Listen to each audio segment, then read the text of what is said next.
Hello pa? Bernard, nasa Emphasis Bar ba kayo ni Angela ngayon? Hindi po. Tumawag siya sa akin ng 10 oras kagabi. Tinatanong niya sa akin yung tungkol sa bartender at kung saan bar siya nagtatrabaho. Bakit ho? May tatanong daw siya, hindi ko naman alam kung ano. Hindi sinabi sa akin. Narinig ni Jessie yung conversation niyo ng bartender last night. So, alam na ng asawa mo. Bernard. Sige ho pa. Parang alam ko na ho yung tatanong niya sa akin. Okay, bye.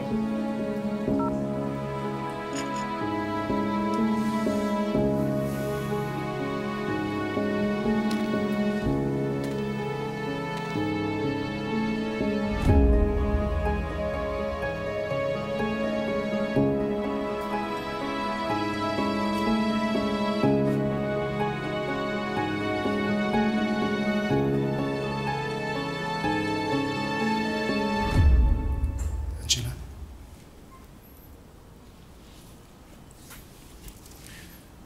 Gusto mo daw mag-usap?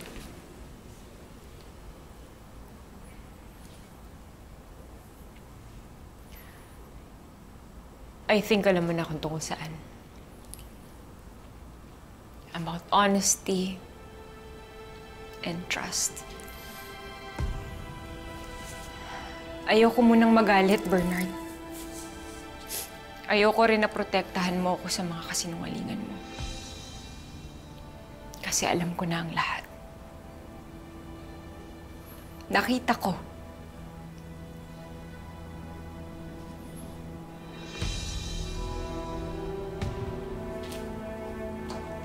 Have you been unfaithful to me?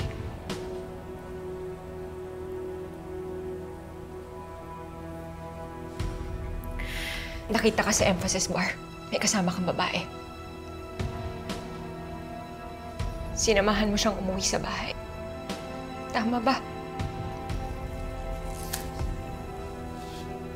May nangyari ba sa inyo?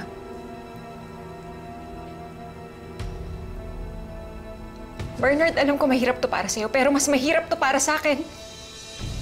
Tinatanong kita, pero alam ko yung sagot. The least you can do is say something. Angela, please. Usapin mo na ako.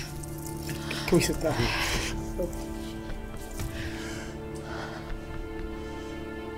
10 p.m.